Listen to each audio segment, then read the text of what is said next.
സത്യം അതെപ്പോഴും വിചിത്രമാണ്. ചിലപ്പോൾ അറുത്തുമാറ്റാൻ കഴിയാത്ത ഒരു ഭയം പോലെ അത് നമ്മളെ പിന്തുടർന്നുകൊണ്ടേയിരിക്കും. നിങ്ങളൊന്ന് സങ്കല്പിച്ച് നോക്കൂ.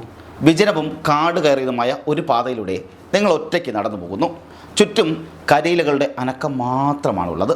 പെട്ടെന്ന് തൊട്ടടുത്തുള്ള കുറ്റിക്കാട്ടിൽ നിന്നും ഒരു സ്ത്രീയുടെ ഉള്ളുലയ്ക്കുന്ന അലർച്ച ഉച്ചത്തിൽ കേൾക്കുന്നു.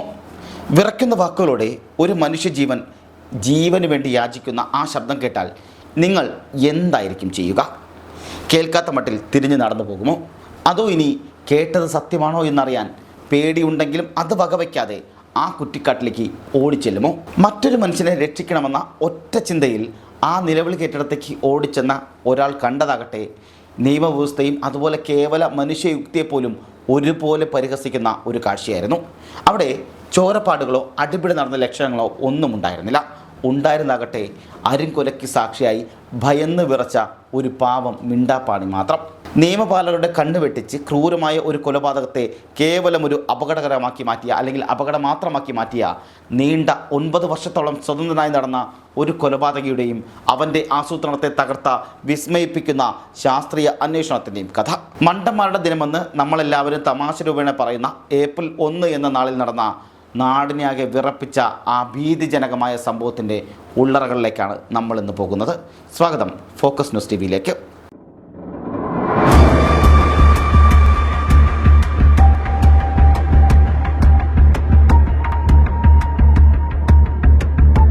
തൃശ്ശൂർ ജില്ലയിലെ മനോഹരവും ശാന്തവുമായ മലയോര ഗ്രാമമാണ് വെള്ളിക്കുളങ്ങര. കുന്നുകളും റബ്ബർ തോട്ടങ്ങളും കാടും അതിരുകടന്ന, അല്ലെങ്കിൽ അത് മൊത്തം അതിരിടുന്ന ഒരു വമ്പൻ പ്രദേശം. 2003 ഏപ്രിൽ 1 തീയതി നാടൊട്ടുക്കും ഏപ്രിൽ ഫുൾ ദിനത്തിൻ്റെ തമാശകളും ചിരികളുമായി കഴിയുന്ന ഒരു സാധാരണ ദിവസം. ഉച്ച കഴിഞ്ഞപ്പോൾ ഗ്രാമവാസിയായ ചാക്കോ കവലയിലേക്ക് ഒരു ചായ കുടിക്കാനായി ഇറങ്ങുകയായിരുന്നു. നടന്നു പോകുന്നതിനിടയിൽ പെട്ടെന്നാണ് ആ ശബ്ദമുയർന്നത്. കാട് കയറി കിടക്കുന്ന തോട്ടത്തിൻ്റെ ഭാഗത്തുനിന്ന് ആരുടെയോ ധീനമായൊരു നിലവിളി. തീർത്തും നിസ്സയായ ഒരു സ്ത്രീയുടെ കേഴലായിരുന്നു അവിടെ കേട്ടുകൊണ്ടിരുന്നത്. ഏപ്രിൽ 1 തീയതി ആയതുകൊണ്ട് തന്നെ ആരെങ്കിലും തന്നെ പറ്റിക്കാൻ കാണിക്കുന്ന വല്ല തമാശയുമാണിതെന്ന് ചാക്കോ ആദ്യമൊന്ന് സംശയിച്ചു. എന്നാൽ ആ ചിന്ത തലയിൽ മിന്നിമായുന്നതിന് മുമ്പേ തന്നെ ആ വിളി വീണ്ടും കേട്ടു. ഇത്തവണ ഒരു നേർത്ത ഞരക്കത്തോടെയായിരുന്നു ആ ശബ്ദമുണ്ടായിരുന്നത്. അതോടെ ചാക്കോയ്ക്ക് കാര്യം ഉറപ്പായി. എന്തോ വലിയൊരു അപകടം സംഭവിച്ചിട്ടുണ്ട്. ഒട്ടും സമയം കളയാതെ അയാൾ ആ ശബ്ദം കേട്ട കാട്ടുപാത ലക്ഷ്യമാക്കി ഓടിപ്പോകുന്നതിനിടയിൽ ആ വഴിയിലൂടെ മറ്റു ചിലരും നടന്നു പോകുന്നത് ചാക്കോ കണ്ടു. എന്നാൽ ആരോടും കാര്യം ചോദിച്ചപ്പോൾ ഞങ്ങൾ അങ്ങനെ ഒരു ശബ്ദമൊന്നും കേട്ടില്ലല്ലോ എന്ന് പറഞ്ഞ് അവർ നിസ്സാരവൽക്കരിച്ച് മുന്നോട്ട് പോയി. പക്ഷേ ചാക്കോ അത് കേട്ട് തിരിച്ചു പോകാൻ നിന്നില്ല. അയാൾ മലഞ്ചെരുവിലേക്ക് കാട് പിടിച്ച പാതയിലൂടെ കടന്നു കയറി. പെട്ടെന്ന് അയാൾ അവിടെ നിന്നു. കരിയിലകൾക്കിടയിൽ വല്ലാത്തൊരു കാൽപ്പെരുമാറ്റം. 2 പേർ ഒരുമിച്ച് നീങ്ങുന്നത് പോലെയുള്ളൊരു ശബ്ദം. ഒപ്പം കനമുള്ള ഭാരപ്പെട്ട എന്തോ ഒന്ന് കരിയിലകൾക്കിടയിലൂടെ വലിച്ചിഴച്ച് കൊണ്ടുപോകുന്ന മട്ടിലുള്ള ഒരു ഭയപ്പെടുത്തുന്ന ശബ്ദം. ചാക്കോയുടെ ഉള്ളിൽ ഭയം കനക്കാൻ തുടങ്ങി. തൊണ്ട വറ്റി വരണ്ടു. എങ്കിലും ധൈര്യം സംഭരിച്ച് അയാൾ കുറ്റിക്കാട്ടിലൂടെ എത്തി നോക്കി. അവിടെ കണ്ട കാഴ്ച കണ്ട് ചാക്കോയുടെ കണ്ണ് തള്ളിപ്പോയി. കരിയിലകൾക്കിടയിൽ നൈറ്റിയിട്ട ഒരു സ്ത്രീ അനക്കമില്ലാതെ കിടക്കുന്നു. തൊട്ടപ്പുറത്തായി പേടിച്ചരണ്ട കണ്ണുകളുടെ ഒരു പശു നിൽപ്പുണ്ട്. ആ പശു ഭയന്ന് വിറച്ച് ഓരോ അടി മുന്നോട്ട് വയ്ക്കുമ്പോഴും നിലത്ത് കിടക്കുന്ന ആ സ്ത്രീയുടെ ശരീരവും മണ്ണിലൂടെ വലിച്ചിഴക്കപ്പെടുകയായിരുന്നു. എന്താണ് സംഭവിക്കുന്നതെന്ന് മനസ്സിലാക്കാൻ ചാക്കോയ്ക്ക് കുറച്ച് സമയം തന്നെ വേണ്ടി വന്നു. അയാൾ ആ സ്ത്രീയുടെ മുഖത്തേക്ക് സസൂക്ഷ്മമായി നോക്കി. ആ നിമിഷം അയാൾ അറിയാതെ തന്നെ ആ പേര് പുറത്തേക്ക് വന്നു. റോസ്ലി. ആ പ്രദേശത്തെ പശുക്കളെ മേച്ചും അവയെ കറന്ന് പാല് വിറ്റും ഉപജീവനമാർഗം കണ്ടെത്തിയിരുന്ന സാധാരണക്കാരിയായ ഒരു വീട്ടമ്മയായിരുന്നു റോസ്ലി.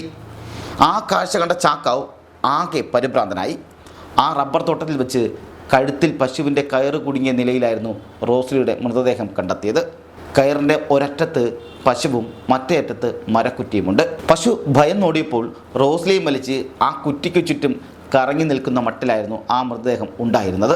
ഒറ്റ നോട്ടത്തിൽ ആര് കണ്ടാലും പറയാൻ പോകുന്നത് പശുവിനെ മേയ്ക്കുന്നതിനിടയിൽ അബദ്ധത്തിൽ കഴുത്തിൽ കയർ കുടുങ്ങി ശ്വാസം മുട്ടി മരിച്ചതാണ് എന്നുള്ളതാണ്. വിവരമറിഞ്ഞ് പ്രദേശവാസികളും ലോക്കൽ പോലീസും സ്ഥലത്തെത്തി. പോലീസ് ഇൻക്വസ്റ്റ് നടപടികളെല്ലാം ആരംഭിച്ചു. മൃതദേഹത്തിന് ചുറ്റും അവർ പരിശോധിച്ചെങ്കിലും അവിടെ ഒരു അടിപിടി നടന്നതിൻ്റെയോ അല്ലെങ്കിൽ റോസ്ലിയെ ആരോ ഉപദ്രവിച്ചതിൻ്റെയോ യാതൊരു തെളിവുകളും പോലീസിന് കണ്ടെത്താനായില്ല. ഒരു അബദ്ധത്തെ തുടർന്നുണ്ടായ അപകട മരണം. ലോക്കൽ പോലീസ് ആ മരണത്തെ അങ്ങനെ അങ്ങ് എഴുതിത്തള്ളാനും തയ്യാറായി. എന്നാൽ പോലീസിൻ്റെ ഈ നിഗമനത്തോട് യോജിക്കാൻ ചാക്കോയ്ക്ക് കഴിയുമായിരുന്നില്ല. ഞാൻ വ്യക്തമായി ആ നിലവിളി കേട്ടതാണ്. അതൊരിക്കലും ഒരു അപകട മരണമല്ല, അതൊരു കൊലപാതകമാണെന്ന് ചാക്കോ പോലീസിനോടും നാട്ടുകാരോടും ഉറപ്പിച്ച് പറഞ്ഞുകൊണ്ടേയിരുന്നു. പക്ഷേ റോസ്ലിയെ പോലെ ഒരു പാവം വീട്ടമ്മയെ ആർക്കെങ്കിലും കൊല്ലേണ്ട കാര്യമുണ്ടോ എന്നായിരുന്നു നാട്ടുകാരുടെ എല്ലാവരുടെയും സംശയം. കേസ് പോലീസ് എളുപ്പത്തിൽ അവസാനിപ്പിക്കാൻ ശ്രമിച്ചെങ്കിലും റോസ്ലിയുടെ മൃതദേഹം പോസ്റ്റ്മോർട്ടത്തിന് അയച്ചപ്പോൾ കാര്യങ്ങളെല്ലാം മാറി മറിഞ്ഞു.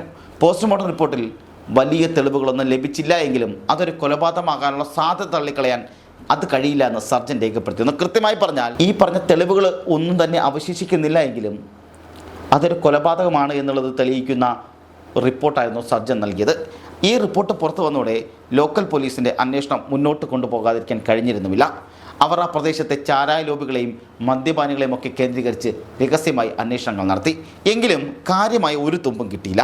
ഒടുവിൽ തെളിവുകളുടെ അഭാവത്തിൽ പോലീസ് ഫയൽ അടച്ചുപൂട്ടി. അഥവാ ആ കൊലപാതകത്തിൻ്റെ പേരിൽ ആ പശുവിനെ പ്രതിയാക്കി ലോക്കൽ പോലീസ് തലയൂരി. എന്നാൽ നാട്ടുകാരുടെ മനസ്സിൽ ആ സംശയം ഒരു പുകയായി തന്നെ പടരുകയായിരുന്നു. റോസ്ലിയുടെ ഭർത്താവ് ഫ്രാൻസിസ് ആ പ്രദേശത്തെ കഞ്ചാവ് ചാരായ മാഫിയകൾക്കെതിരെ ശക്തമായി പ്രവർത്തിക്കുന്ന ആളായിരുന്നു. ഫ്രാൻസിസിനോടുള്ള പക വീട്ടാൻ ആ മാഫിയ സംഘങ്ങൾ റോസ്ലിയെ വകവരുത്തിയതാണോ എന്ന സംശയം ശക്തമായി ഉണ്ടായിരുന്നു. സത്യം പുറത്തു കൊണ്ടുവരാൻ നാട്ടുകാർ ചേർന്നൊരു ആക്ഷൻ കൗൺസിൽ രൂപീകരിച്ചു. ഹൈക്കോടതി ഇടപെട്ട് കേസ് അന്വേഷണം ക്രൈംബ്രാഞ്ചിന് കൈമാറുകയും ചെയ്തു. എന്നാൽ കേസ് ക്രൈംബ്രാഞ്ചിലേക്ക് എത്തുമ്പോഴേക്കും നീണ്ട 5 വർഷങ്ങൾ കഴിഞ്ഞിരുന്നു. 5 വർഷം കൊണ്ട് തെളിവുകളെല്ലാം മണ്ണോട് മണ്ണടിഞ്ഞു പോയിരുന്നു. വീണ്ടും അന്വേഷിച്ചെങ്കിലും ലോക്കൽ പോലീസ് പോയതിനെല്ലാം അപ്പുറത്തേക്ക് 1 ഇഞ്ച് പോലും മുന്നോട്ട് പോകാൻ ക്രൈംബ്രാഞ്ചിനും കഴിഞ്ഞില്ല. ഇതിനിടയിൽ ആ കേസിൻ്റെ ഏക സാക്ഷിയായിരുന്ന ആ പശുവും ചത്തുപോയി. അതോടെ ആ കേസ് പൂർണ്ണമായും ഇല്ലാതായി എന്ന് എല്ലാവരും കരുതി. ദിവസങ്ങളും മാസങ്ങളും വർഷങ്ങളും കടന്നുപോയി. റോസ്ലി മരിച്ചിട്ട് നീണ്ട 9 വർഷങ്ങൾ അങ്ങനെ പൂർത്തിയായി. കൃത്യമായി പറഞ്ഞാൽ 2012 ഒട്ടും പ്രതീക്ഷിക്കാത്ത ഒരു വഴിത്തിരിപാട് ഉണ്ടാവുകയാണ്. എറണാകുളം ക്രൈംബ്രാഞ്ച് ആ ഫയൽ വീണ്ടും പൊടി തട്ടിയെടുത്തു. ഇത്തവണ അന്വേഷണ ചുമതല എന്ന് പറയുന്നത് ഡിറ്റക്റ്റീവ് ഇൻസ്പെക്ടർ VK രാജീവനായിരുന്നു. അന്വേഷണ സംഘം നേരെ വെള്ളിക്കുളങ്ങരയിലെ ആ കാട് കയറിയ റബ്ബർ തോട്ടത്തിലേക്ക് തിരിച്ചു. അന്നത്തെ അതേ ദിവസം അതേ സമയം അതേ പശ്ചാത്തലത്തിൽ അവർ ആ രംഗം പുനരാവിഷ്കരിക്കാൻ തീരുമാനിച്ചു. അതായത് റീക്രിയേറ്റ് ചെയ്യാൻ തീരുമാനിച്ചു. അവിടെ വെച്ചാണ് ശാസ്ത്രീയമായ ആ ഒരു വലിയ ചോദ്യം ഉയർന്നത്. ഒരു വ്യക്തിയുടെ കഴുത്തിൽ കുരുക്കും മുറുകി മരണം സംഭവിക്കുകയാണെങ്കിൽ കയറ് തൊണ്ടക്കുഴിയോട് ചേർന്നുള്ള ഭാഗത്ത് അമരുക ചെയ്യും. അങ്ങനെ തൊണ്ടക്കുഴി അമരുമ്പോൾ ആ വ്യക്തിക്ക് ശബ്ദമുണ്ടാക്കാൻ കഴിയില്ല. ശ്വാസമെടുക്കാൻ പോലും കഴിയാതെ ആ ശബ്ദം ഉള്ളിൽ തന്നെ അടഞ്ഞു പോകും. എന്നാൽ റോസ്ലിയുടെ കേസിൽ റോസ്ലി ഉച്ചത്തിൽ നിലവിളിച്ചിരുന്നു. കഴുത്തിൽ കയറ് കുടുങ്ങി മരിക്കുന്ന ഒരു സ്ത്രീ എങ്ങനെ ഇത്ര ഉച്ചത്തിൽ നിലവിളിക്കും? പ്രശസ്ത ഫോറൻസിക് സർജൻ ഡോക്ടർ ഷെർലി വാസുവും ഇതിൽ കൊലപാതക സാധ്യത ഉറപ്പിച്ചു കണ്ടു. ഇതോടെ ക്രൈംബ്രാഞ്ച് അവരുടെ തന്ത്രമെല്ലാം ഒന്ന് മാറ്റി. ആ പ്രദേശത്ത് നിന്ന് കഴിഞ്ഞ 9 വർഷങ്ങൾക്കിടയിൽ നാട് വിട്ടുപോയവരുടെ ഒരു ലിസ്റ്റ് തയ്യാറാക്കി. അന്നത്തെ ദിവസം നിലവിളി കേട്ട ചാക്കോയുടെ മൊഴി വീണ്ടും എടുത്തപ്പോൾ ഒരു പുതിയ കൂട്ടിച്ചേർക്കൽ കൂടി വന്നു. അന്ന് റോസ്ലി മരിച്ച സ്ഥലത്തേക്ക് സതീഷ് എന്നൊരാളും മറ്റൊരു വ്യക്തിയും ആ വഴി നടന്നു പോകുന്നത് ഞാൻ കണ്ടിരുന്നു എന്നുള്ളത്. നീണ്ട 9 വർഷങ്ങൾക്ക് ശേഷം ഒരു പുതിയ പേര് കേസിലേക്ക് കടന്നു വന്നു, സതീഷ്. ഉടൻ തന്നെ സതീഷിനെ വിളിച്ചു. അവൻ പറഞ്ഞു, അന്ന് ഞാൻ ആ നാട്ടിൽ ഉണ്ടായിരുന്നില്ല, പിള്ളപ്പാറയിലെ ഉത്സവത്തിന് പോയതായിരുന്നു.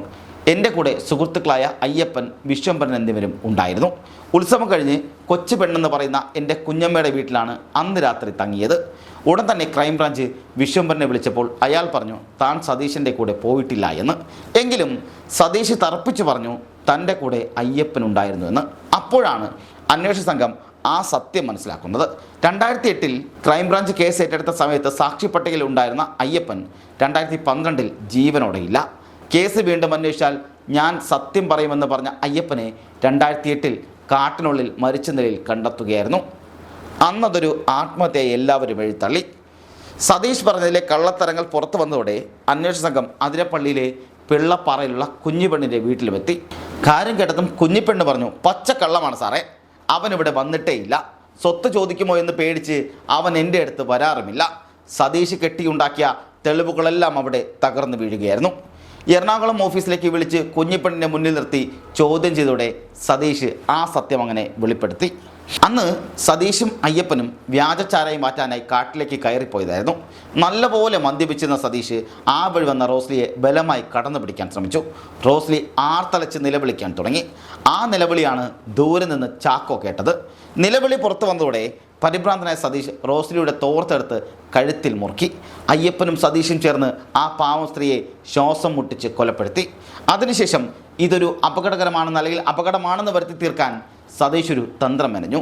റോസ്ലിയുടെ പശുവിൻ്റെ കയർ കൊണ്ട് കഴുത്തിൽ കുരുക്കിട്ട ശേഷം അയ്യപ്പൻ ഒരു വടിയെടുത്ത് പശുവിനെ ക്രൂരമായി അടിച്ചു.